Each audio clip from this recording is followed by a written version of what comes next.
Good evening, everyone. Thank you very much for joining us today. I hope you're all well and safe while we all navigate these challenging times. Now, firstly, apologies if you were unable to join the last well-being session. We had some technical issues which we've managed to resolve. So thank you very much for bearing with us while we work those out. So I'm glad you were able to join us today. Before I go into the session and what's happening today, I'd like to just say a big thank you to everyone who have sent emails or text messages in to teachers just to say thank you for all the hard work. Teaching remotely is difficult. It is difficult, and I know how hard you are finding it at home, trying to make sure that your child is focused while the teacher is delivering remote lessons. So thanks for being patient through this difficult period. It really means a lot to the teachers at the Hurlingham when they do get these messages. I try and read as many as possible out in briefing just to lift people's spirit because I know how hard it can be at times. Next to your child's health is their education.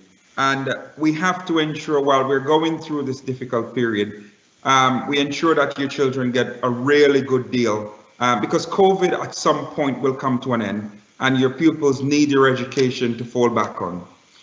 But we are also aware that there needs to be a balance between educational outcomes and students' well-being.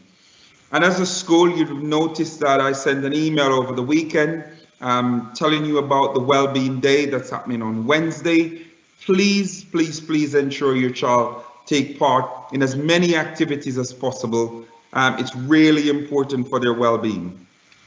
I hope you've already received a phone call from your child's form tutor, just checking in to see how they're doing, but also checking in on whether there's anything else you'd like us to do. We're having the PSHE weekly program that's happening, and a lot of that is looking at well-being of students. We have house competitions that are happening throughout the week. And as I said, form tutors making phone calls just to check on pupils. We've also reduced the length of some lessons in Key Stage 3, the double lessons in particular, because we're conscious of the amount of time pupils were spending in front of the computer screen. So we have lots of things that we're working through, and it would not be possible without your support. We know that well-being of students is really, really important. And Ms. Francis approached me with the plan of running this workshop so parents are able to ask questions about if their child's feeling anxious at home, what kind of support we can put in place. So we have Amal, who's been working with us, who is the head psych, and Ms. Francis is going to introduce Amal in a few minutes, but just to make sure that you get all the answers to your questions before we leave tonight. We have the chat function, and again, if you have any questions, you can type your questions throughout the presentation in the chat function, and I'll put those questions to Amal, or if any of those questions apply to the school, then myself and Ms. Francis will do as many of your questions. So at this point, I'm going to hand over to Ms. Francis, who will tell you a little bit more about what the session is all about today. Thank you. Thank you, Ms. Wilson. So those of you who I haven't met, I'm Ms. Francis, particularly those who are new to the school, and I'm in charge of inclusion at the school, and I'm also the SENCO. So I'm looking after any students who have special educational needs, any emotional needs, and need any extra support in the classroom. Now, before we start, just to let you know that this is a really safe space for you to have a discussion. We welcome your comments through the chat, we welcome your questions, and we'll do our best to answer as many of them as we can. I do have to highlight that we cannot talk about individual students in this space because it is a public forum, but at the end of the session there will be a short survey for you to fill out, and you can identify then if you'd like for me to contact you. I can do that in the next few days and we can have a more in-depth conversation about your son or daughter. I'd like to start by introducing Amal. She is our educational psychologist. She's been working with us for a couple of years now at the school, and she brings with us a wealth of knowledge and expertise about how to support students who have additional needs. And these might be needs around learning, but they also might be needs around social and emotional well-being. And I'm quite glad that today's workshop has fallen today, because actually this week is Children's Mental Health Week. So it's really, really important for us that we're highlighting your child's well-being and how important it is to us alongside their academic work and potential in school. So just to get to know you very quickly, we've got Amal Hussain, she's our educational psychologist, and we've got myself. Just a little bit about us. I've put here that I love cooking and creating new recipes, not always successfully, but I'm becoming a pro at the banana bread, which I think everyone is right now. And I'll introduce you to Amal right now, who will take over, and I'll intersperse some of her slides with some more information about our school, and you can talk some more to me at the end, and to Mr. Wilson if you'd like, about with answering your questions. Thank you, Amal. Welcome everybody. As Cassie said, my name's Amal. I'm a third-year trainee educational psychologist, and today I'm going to be leading the training, or our workshop rather, on anxiety. We specifically named it as a workshop rather than a training because we really want it to be really informal. We want it to be a space for you guys to be able to ask questions, a space for us to share resources with you, and a space for us to discuss any concerns. And as Cassie said, we're not going to be going specifically into different children, but we're going to be talking more generally about things that might potentially be worrying to you. So welcome. So in terms of what the plan is for this evening is, we're going to be thinking a little bit about what anxiety is and really thinking about the definition of anxiety and how it impacts learning and well-being. We're going to think about the ways in which anxiety can be displayed. We're going to clarify some current issues related to COVID and school closure, which is such a big topic right now. And I'm sure all of us have some concerns and some worries around this. So we're definitely going to be touching on this. We're also going to think a little bit about the need to be able to manage our own anxiety, thinking about self-care. And more importantly, what I really hoping to do in today's workshop is highlight some key tools and some evidence-based strategies that you could go home and try with your young person. Okay, so going straight in, so we're going to think a little bit about first, what is anxiety? And anxiety basically is a strong feeling about a specific situation or event. Perhaps it might be something that's gone wrong or a threat even in the future, which is particularly pertinent when we're thinking about the current pandemic. It could cause fright or uncertainty, and it can also, really thinking about it, it can also cause a lack of autonomy. It can affect our ability to eat and to sleep, and it might even prevent some of us from leaving home when we're thinking about if our anxiety is at a really high level. One of the things I always say to parents is that anxiety can either last a very long time or a short time. But basically, it in the most basic way, when we think about it, it interferes with our everyday life and our ability to live a fulfilling life. So one of the things I really wanted to spend some time to think about today is that there's so much conversations that's happening around what anxiety is, and so much conversation around young people and anxiety. What I guess I wanted to do today was to remind you that anxiety is normal. In essence, it's the basis for survival. It prepares our bodies to cope with danger. So it kind of keeps us sane in one hand. And when we think about from a brain perspective, as soon as our brain senses a bit of danger, a little piece of it called the amygdala kicks in and gets your body ready to react. And this could mean that we either go into a fight mode or runaway mode, or we shut down. And one of the things I always say is, in a moderate amount, anxiety can actually help us improve our performance. It could be a natural performing enhancing drug, and it's adrenaline. And there's lots of research that's happening right now around anxiety in young people. And what research has found, particularly from Young Mind, which is a UK-based charity, found that 1 in 6 young people will experience anxiety at some point in their life. And that's really important to hold that in mind. So thinking about triggers, we usually know when we think about the triggers for anxiety that it's something bad that's happened to a child or a young person. It could be a significant life event, such as bereavement, illness, separation, bullying, or it could be a specific phobia. There's an argument to be made, particularly by some school of thought, that actually there's an element of genetic predisposition about how we're made or our temperaments. When I always reflect on this, I always think of it, there's some people who are blessed with what I usually call the happy bunny temperament, who have a really high level of resilience. And there's a lot of debate around this idea of whether anxiety is nurture versus nature. And this debate has been happening for many years. When I think about my own experiences and my own research, I kind of go down the middle of this. It could be a bit of both. It's a bit of a balance, I would say. But I think for some of us, it's important to remember that we just find things hard and we just worry more. And it's important not to blame. Instead, let's think more about differentiating and putting support in place. And also, let's not underestimate the impact of the current climate. There's so much uncertainty right now that's happening around COVID. We're constantly hearing about, new strands of this virus. And that's going to affect the way in which we think about, our world. And that's definitely going to increase our level of discomfort as well. So thinking about how we manage anxiety, I really wanted to introduce this model to you guys. It's a very CBT based, so a cognitive behavioral therapy way of thinking about managing anxiety. Essentially what it says that is all of our thoughts, our feelings and behaviors are all connected. They all affect one another and in turn affecting our life. It's almost like a cycle.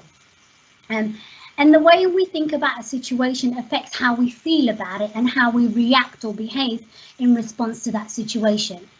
So becoming aware of how we think, feel, behave, and how all these are connected could really help us think about how we can make things easier for us when we find ourselves in a situation that might be anxiety provoking. We're all likely to be exposed to different stories and information that are going to be distressing to us at different times. And this can really result in anxiety and sadness. So one of the things I always encourage young people and adults is to really take the time first to recognize this, and then to think about adopting strategies that can provide psychological resistance and reduce stress, as that's the key. So giving you an example, when we think about something that young people quite often go through is exams. And exams is quite often really anxiety provoking. So that would be the trigger or the situation. So quite often a young person's thought might be, I can't do this. And this would naturally affect the way in which they behave and how they respond. This could often show up in their physical. So for example, they might get a bit sweaty, they might have sweaty hands, their heart might palpitate. And then that's going to affect their emotions around how they feel around exams. And one of the things that we always say is that this cycle will continue to go with our thoughts and our emotions, and they'll work together. And if the cycle is not helpful for a young person, we really need to think about how we can support them to break the cycle. Kathy? Thank you, Amal. Oh, just waiting for the slide. I'm waiting for Mr. Martin to put oh, there I am. Thank you, Amal. Okay, so just wanted to touch very briefly on our new normal. Now, we kind of hate this phrase at school because we don't like anything about it, and it doesn't feel very normal to us, but it is. And things have changed significantly. Things changed even before the schools have closed. When we were in school, things looked very different for a lot of our students. We had a new system where all classes were in bubbles, which meant they're staying in their classrooms. They're not allowed to move around the school. And for many students, this can be quite anxiety inducing because it's very different for them. They haven't been able to mix with their friends. We've had to have one-way systems in the school. We've had to have a different timetable with different lunch breaks and different break times. And movement has been extremely restricted around the school to keep our children safe. Increased hand washing and special procedures for wearing masks around school. All of these things can be really, really unsettling for our young people. And even now, with schools moving to online lessons, again, this can be even more anxiety inducing, where all of students' lessons are happening online. all day students are sat in front of a screen, which means they have had to be much more independent. They have had to manage their time. They have had to be focused and distant from their friends and teachers and loved ones. Managing their new home environment, their working from home environment, has been very difficult for many of our students, and again, something that can induce stress and anxiety. They have had to be much more focused, much more self-disciplined, and not actually very active or physical. So where they would normally maybe burn off some of this anxiety or stress, they haven't had these opportunities, and they perhaps not having so much fun. And this can be really difficult, adjusting to this new normal. And I think just to add to that, one of the key messages that we really want to communicate today is, with this idea of this new normal, is although we're socially distanced, we really want to think about being emotionally together. So physically apart, but emotionally together is really the message that we want to send out to parents.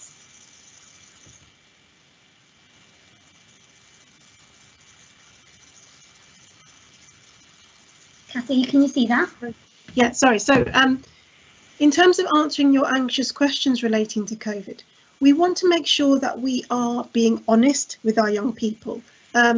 We know there's a lot of death. We know that they're seeing the news every day. We know that there are lots of different news articles that politicians are saying different messages, and things are changing constantly. And a lot of those things we are not in control of.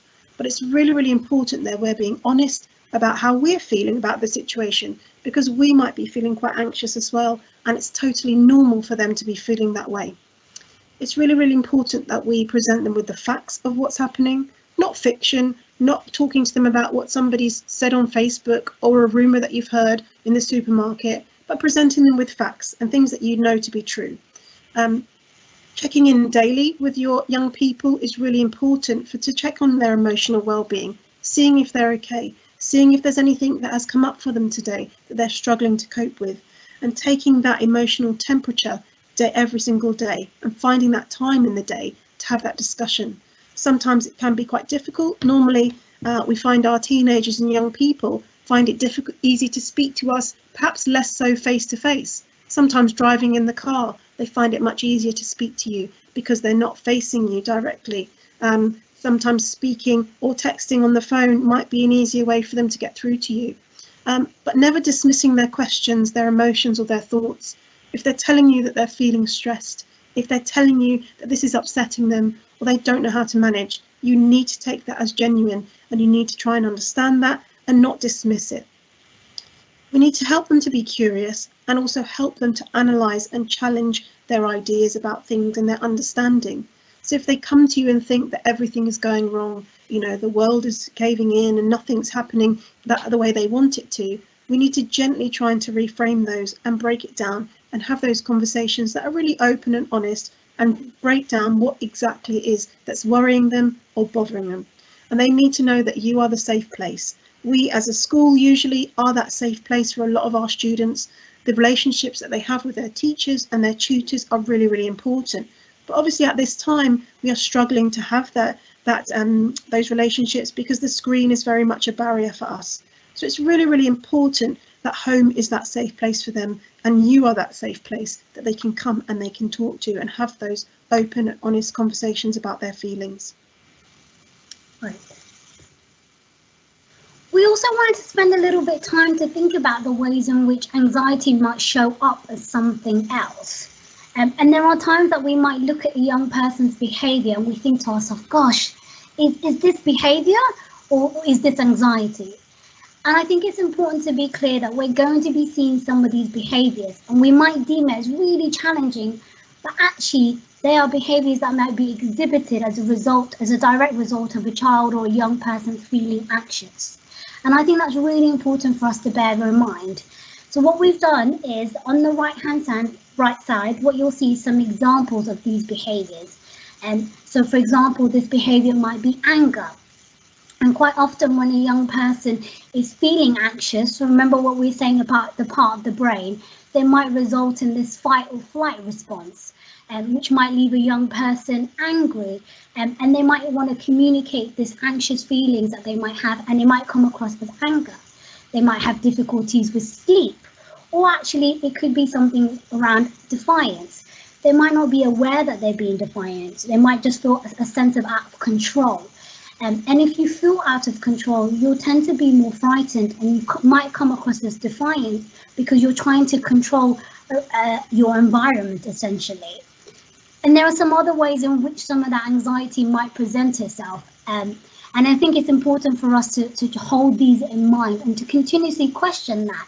Is my young person or this young person feeling anxious? Where is this challenging behavior coming from?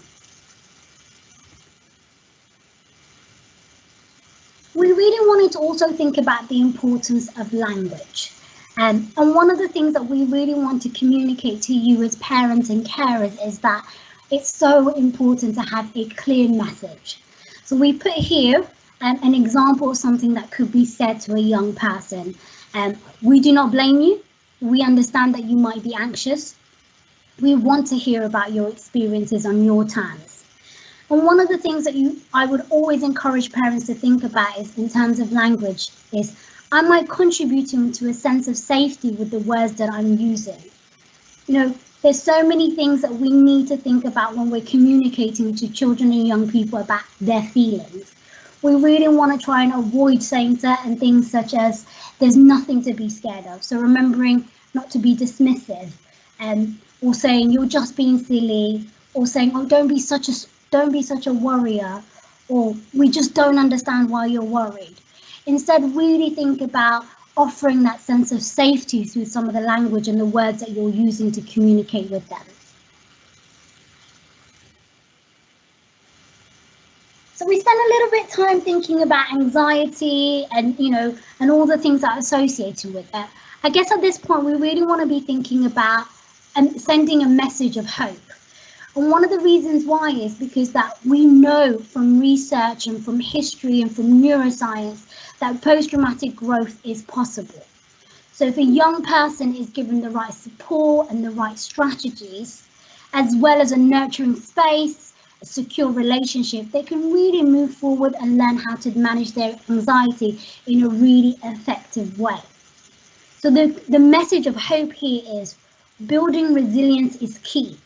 And for the next part of the presentation, we're really going to be thinking about how can we build that resilience to give your young people the very best.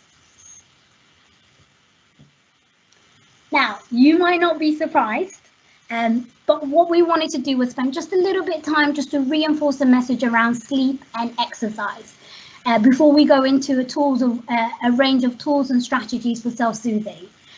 I guess Cassie and I both wanted to reinforce that, we need to enable our young people as well as ourselves to get the right type of sleep and engage in regular physical activities and exercise. And I know this sounds kind of obvious, but actually given the current climate, many young people are not getting enough exercise. They're just not getting the right amount of sleep.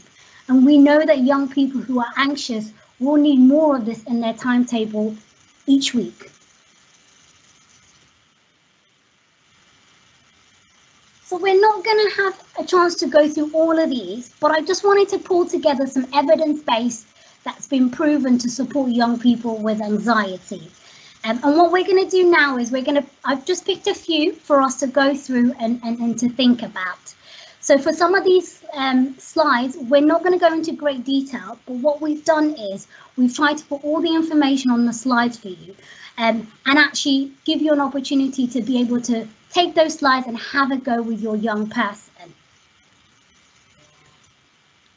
So the first thing we want to start off with is breathing exercise. So at the end of the slides, what we've put together is some YouTube, which shows some breathing exercise. YouTube has such a great deal of resources. But this is actually one of the things that you could try out with the young person. And what's really great about these trying out different breathing exercises is that it could be used in class without anyone noticing. It's so, it's so discreet. It can be used during a stressful moment, such as taking an exam or public speaking or while relaxing at home. And it could be done before going to bed. And the idea is that you really are concentrating on your breathing and you're breathing from the stomach rather than your lungs.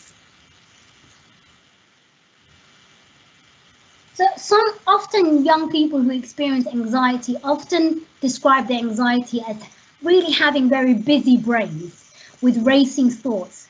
And actually mindfulness has been proven to help young people to really benefit from slowing down. And mindfulness really emphasizes the importance of being present in the moment. And again, there are so many different examples of mindfulness exercises on YouTube. But what we've done here is we've put together a couple for you here so you can have a go with your young person. And the Here's How is actually an opportunity for you to have a go and some tips as you're doing it with your young person, what to focus on, what to say and how to support them. So we've also put in this slide a few grounding exercises. And again, I would really invite you to try this at home with your young person. It's really simple. It's really about grounding your senses. And so on the right, what you might see is if your young person's feeling really anxious, just asking them, name 5 things you can see, 4 things you can feel, 3 things that you can hear, 2 things that you can smell, and 1 thing that you can taste. Again, it's really about bringing them back into that moment and to concentrate on their environment and to be present right there. So another proven evidence-based way of supporting young people with anxiety is around the systematic desensitization. And it's the idea that anxiety doesn't go away on its own. Instead, we have to plan for it. And to do this, we draw out an anxiety ladder similar to the one that you see on the left. And this is what I usually call it instead of an anxiety desensitization, because it just sounds a bit more fancy than it needs to be. But basically, at the bottom of the ladder, you will write down the least anxiety-provoking element of the situation or the fear that the young person is really worried about. And at the top, you would write the fear in itself. And basically, you would work with the young person to think about what they can do at each step in order to manage it more effectively. And what's great about this is that you're basically saying to the young person, it's fine that you feel this way. You're not dismissing, but you're actually saying, well, let's think of a step-by-step way together and where we're able to overcome this worry that you're feeling. This is also known as, there's another technique that's known as the apple technique. Again, we're not going to go too much into detail, but again, I would really invite you guys, once you get access to the presentation, to have a go at doing this with your young person. But essentially, it's about acknowledging your environment, pulling back, letting go, and exploring.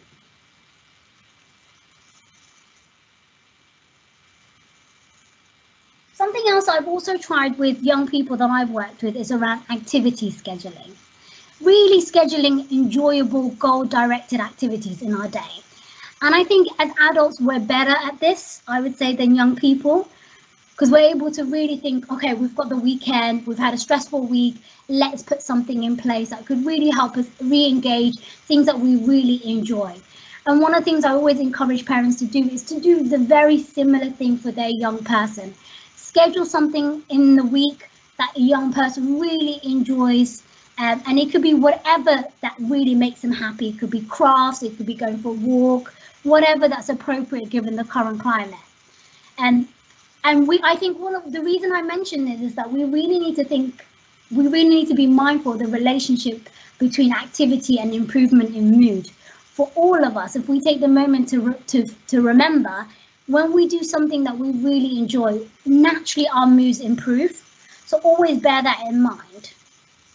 And one of the things I also do with young people who are really anxious is we schedule time to include a worry time on their schedule. So for example, I might say, okay, you're feeling really worried. Let's spend 5 minutes thinking about that worry and give them really a chance to think about their worry, be present with their worry. And then you say after that 10 minutes, okay, so we've had a chance to think about our worry. Let's try and put things in place. Let's do a mindfulness activity. Let's do a breathing activity. Let's go schedule something in that we might really enjoy.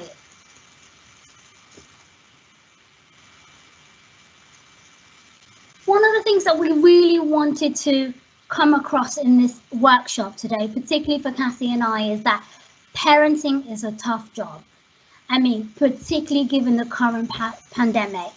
It's hard anytime, but I think given the fact that, you know, children and young people are at home, the fact that you've got jobs, you've got so much things that you're juggling. And we recognize that, and we really wanted to mention that at the very beginning.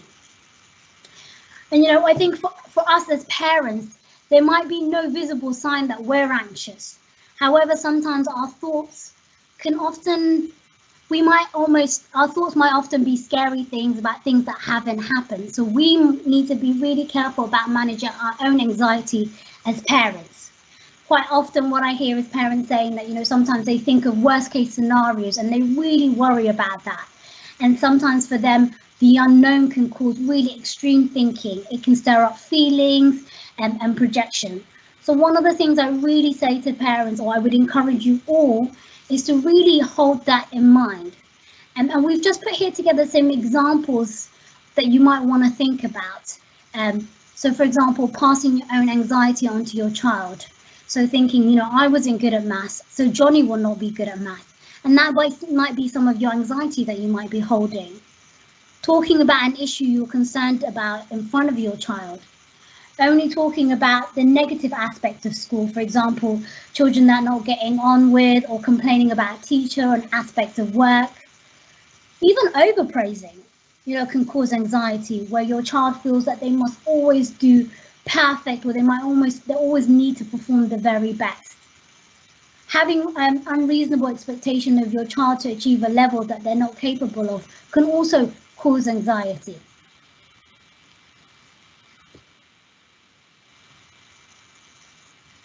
We just wanted to spend a little bit of time to think about how can we as parents and carers really think about how can we calm some of the anxiety that we might be feeling. Really asking ourselves, are we parenting from fear? Is there evidence of what I'm worried about? So for example, your child or young person might appear to be unhappy. One of the things I always say to parents is, okay, if that's your belief or that's your thinking, write down the evidence that backs this. So if you find evidence to back up your belief, then determine useful steps to attend to the problem. But if you're finding no evidence from some of that thinking that you're holding, then recognize that perhaps this is more about you than the young person. Try to understand what is triggering for you, because I think that's really important for us to be aware of our own anxiety as well and to calm those down. How many times do we engage in what if scenarios? What if this happens? What if this happens to my child or somebody else's? Really ask yourselves, when you're engaging perhaps in some of that thinking, what are some of the facts suggesting that my young person is not doing well? Is my concern based on facts or fears? What would be really helpful to do now to help him or her?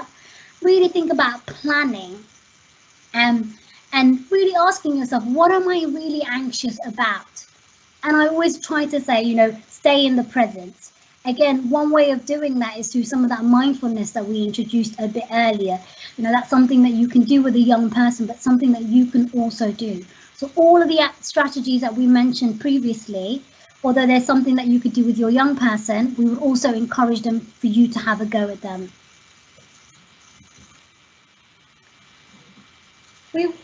One of the things that we also wanted to say here was around parental self-care. And this is such an important rule for survival. It's really the idea of when you think about when you're on the plane and the oxygen mask comes on. Because if you run out of oxygen yourself, you can't help anybody else put their oxygen mask on. And this is a metaphor, an important metaphor for those who spend a great deal of time taking care of others. So that could be yourselves as parents, that could be teachers. And one of the things that we always try to say is taking care of others can really deplete, you know, our own feelings and some of our own stress, and can sometimes lead to something we call compassionate fatigue. So if you don't take care of yourself, you can really experience burnout, stress, fatigue, you know, health problems, anxiety yourself, frustration. And it's so important as caregivers to really, you know, reboost that energy and reserve in order to continue to take care of your young people. So focus on yourself, always take time out for yourself, think about your goals, your aspiration. And I think if children or your young people are seeing you taking responsibility for managing your own life and taking time out for themselves, it's such a good modeling for them to be able to do the same. Also ask yourself, do I need help? Most of us feel overwhelmed or we can't cope with things at least once in our life, and that's absolutely normal. But most of us feel like that quite frequently. And at times, one of the things that we could simply be doing is asking somebody to talk to somebody and not to be afraid to ask for help. So right now, what we're going to do is, without losing sight of some of the difficulties of the current situation and how challenging it's been for everybody and still continues to be for everybody, I wanted to just introduce some positive psychology.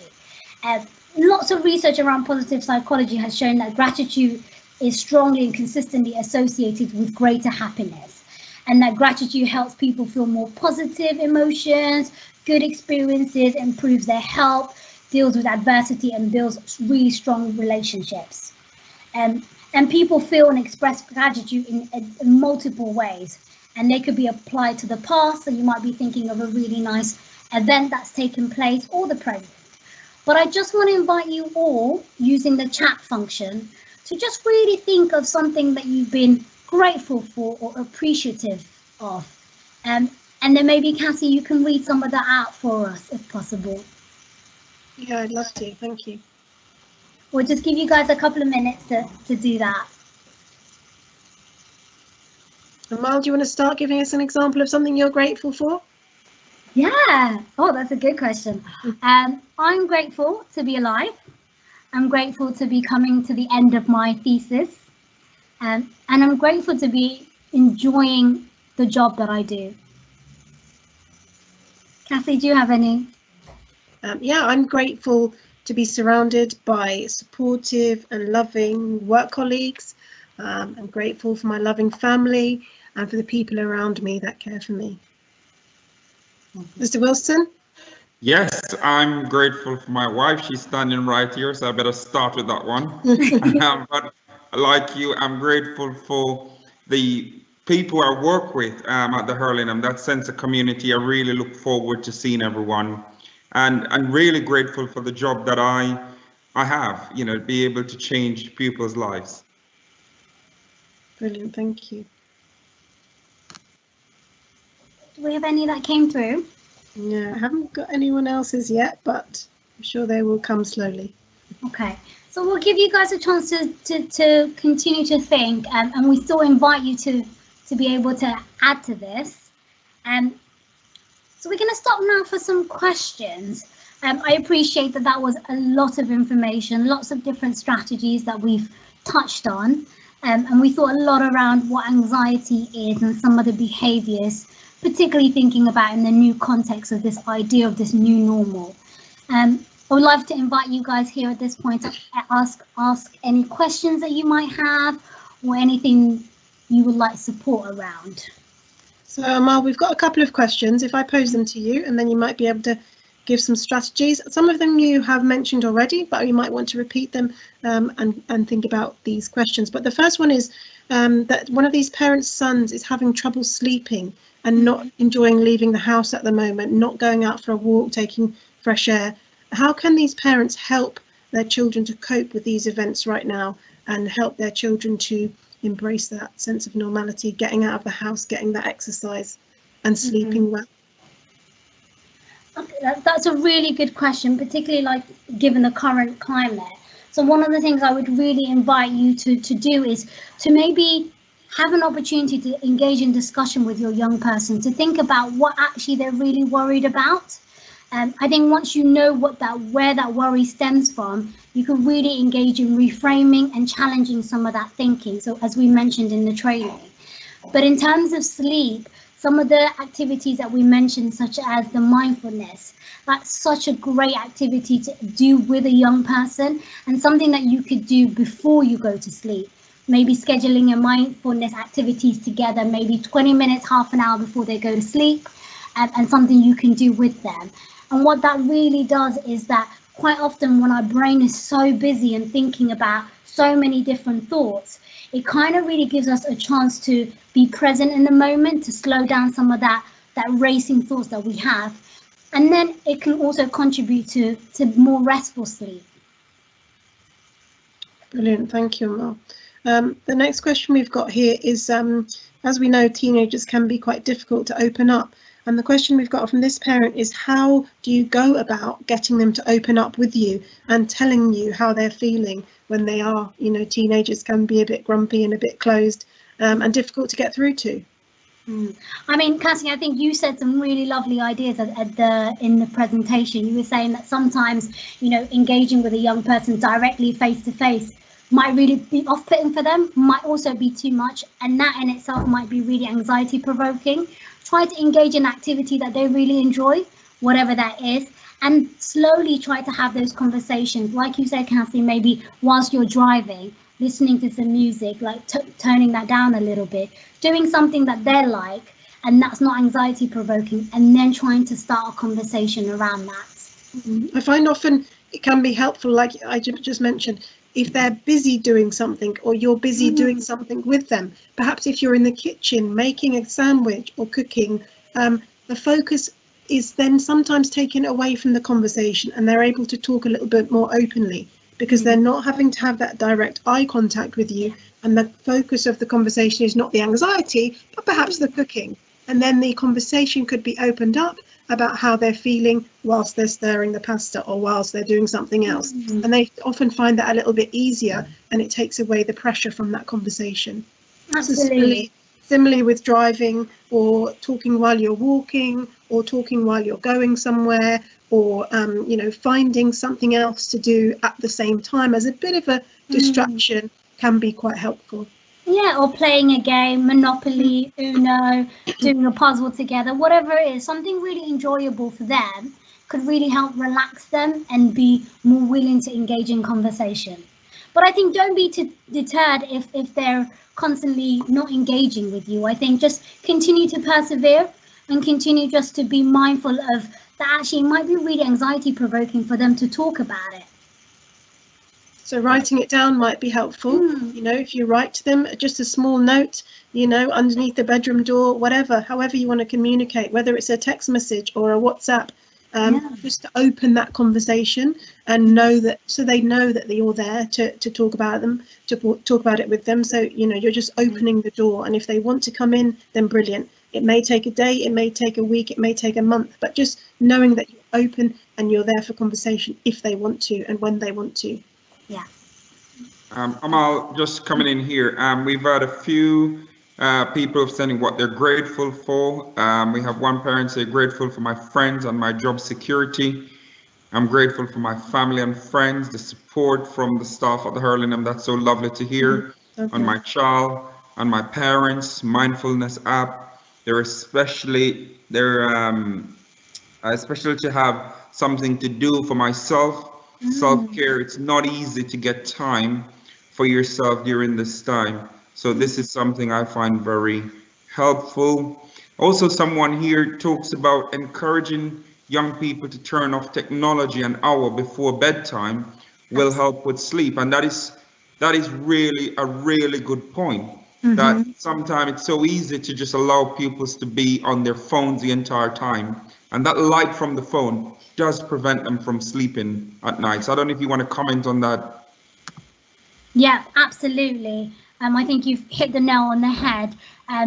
Stepping away at least an hour before is such a good idea, just to give our brain just a chance to almost calm down. And just talking on sleep as well, I've put here some resources, but there's lots of resources on this website, Sleep Problems in Teen, for parents, lots of ideas and strategies, and one of them is very much about stepping away from technology, particularly before bedtime, at least an hour, trying to get some exercise, because we know the benefits of exercise is just amazing. Even if it's a quick walk around even in your room, even if you can't get out, maybe just walking around in your living room or in your bedroom. But I would definitely encourage you guys to have a look at some of the resources that we'll be sending to you. Yeah. And I'm on one here about I have problems with my children because they have so many arguments over nonsense. You know, what can parents really do to help where you have younger siblings who are arguing at home, which really, because they're all inside, that tension is there. Is there anything parents can do to help diffuse those kind of situations? Yeah, I guess that's a really good question. So one of the things I would always encourage is if we've got almost conflict between siblings, is perhaps really trying to understand where that conflict is arising from. And again, trying to engage in activity for everybody in the house, trying to build that communication, I would say, trying to do a fun activity, but also bearing in mind that actually right now, everybody's home, you know, parents are home, children are home, and this is probably the most that we've all spent together. So in some sense, it is going to be normal that we're going to be bumping heads more than ever. But I think trying to just build an environment that's really allowing people to have an opportunity to communicate their feelings. Yeah, really good point. Just one here, I think probably for us as a school, says my daughter is in year 8, not very happy to go out as well. So what if they've got compulsory activities, taking photos of walks, making cookies, etc., but they need to be compulsory, not optional. When optional, my daughter doesn't do the task. It's really hard. And I think that's a really good point. I think we really spent quite a bit of time discussing this as a senior team, whether we should make the activities on Wednesday compulsory. So Amal, if you're not aware, on Wednesday is a well-being day, and students have a list of activities that we want them to take part in away from the computer screen. But we've made those optional, where pupils have to do at least 3. So there's 6 activities, but pupils need to do at least 3 of those activities. I do think that will help. It will encourage children to get out of the house a little bit, just for a short walk, of course, as long as it's safe.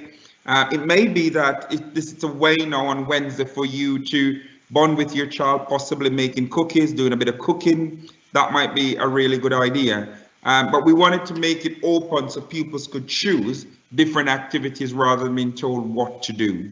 So I hope that answered that question. But again, Amal, what about parents and pupils and children working together on a particular task? Yeah, I mean, again, some of the strategies that we mentioned around mindfulness, grounding exercise, that's such a nice activity to do together as a parent with your young person. But also just mentioning the point about not the young person not wanting to go out. So remembering this ladder that we essentially introduced, it might be that actually them going outside might really be anxiety provoking for them. So having a conversation to them and really thinking about, okay, well, what is it that's really making you worried about going outside? And what we don't want to do is we don't want to just push them out and say go and almost make it compulsory and force them to. What we want to do is have a conversation to try and understand, okay, well, what is it about outside that you're worried about? And almost try to build that tolerance level for them. And then thinking about, you know, when I introduced the ladder, thinking about the very top and the bottom. So thinking, what can we do together? That your anxiety is not going to go away on its own. Instead, thinking about let's plan for it together. So even drawing out the ladder and saying, okay, you know, at the very bottom, let's write down something that's the least anxiety provoking when we think about outside. It could be going to the park because they might really enjoy that, or just going for a walk with the dog. And then thinking about on the very top, the thing that really makes them, you know, that provokes that fear or that worry for them. And then working together, thinking of steps and how they can go from the bottom of the ladder to the very top. Thank you, Amal. There was another comment just above, which I thought was a really nice idea. One parent mentioned a shared diary, parent and child shared diary. So a parent would write in something one day and then the child might respond or write their thoughts the next day, which is really nice. Another thing I've seen people do is, you know, having a notebook or a diary where the parent and child might sit down and write down 3 things, positive things of the day or things that they're grateful for that day. It's a really nice thing to reflect on, look back on, maybe over the months or over the years, especially as we're going through this time now. we might look back on this time in a year, 2 years time and see, let's look at that diary, let's look at what we wrote down and think about what we were going through at that time and the positives that we took from it. Yeah. So some writing activities are really, really nice and helpful as well, because again, it takes away the pressure from having the verbal conversation. So another nice idea from a parent. Thank you very much for that one. And I think I would just add to that, you know, just thinking about the reason, one of the reasons we introduced this activity to encourage you guys to think about what you're grateful for is, I really can't stress enough that so much research has been done around positive psychology. And as I said, you know, there's a real strong link between really knowing what you're grateful for and appreciative and just a greater sense of happiness. So getting to do that with your young person, I think is such a good idea, whether that's weekly, before bedtime, or even monthly. And I love the idea, Cassie, about recording that and then going back a couple of weeks later, a couple of months later and say, oh, look what we were grateful in December. Has that changed, or what's happening now? It's such a lovely activity to do. And it just helps a young person to feel more positive as well. And it could really improve their health. And there's so much research around this. Thank you, Amal. I'm a bit conscious of the time now. I wanted to let the parents go and put their feet up for the evening. But I just wanted to say I've put a form in the chat, in the announcement, sorry. I'll copy it and paste it again so you can see it. But I would really be grateful if you could spend just a few minutes filling that out. There's also a comment on that form that if you'd like a follow-up appointment with myself to talk about some of the issues your child's having, then we can arrange that for you. But also to find out if you found this session helpful, and if you'd like a follow-up or another session at a date in the future, please fill out the form, and I'll just post it there for you again so you can have a look at that. But thank you everyone for your time. Thank you for attending tonight. I hope you found it very helpful and that we've answered some of your questions. And if we haven't been able to answer them, then I will endeavour to get these slides out to you.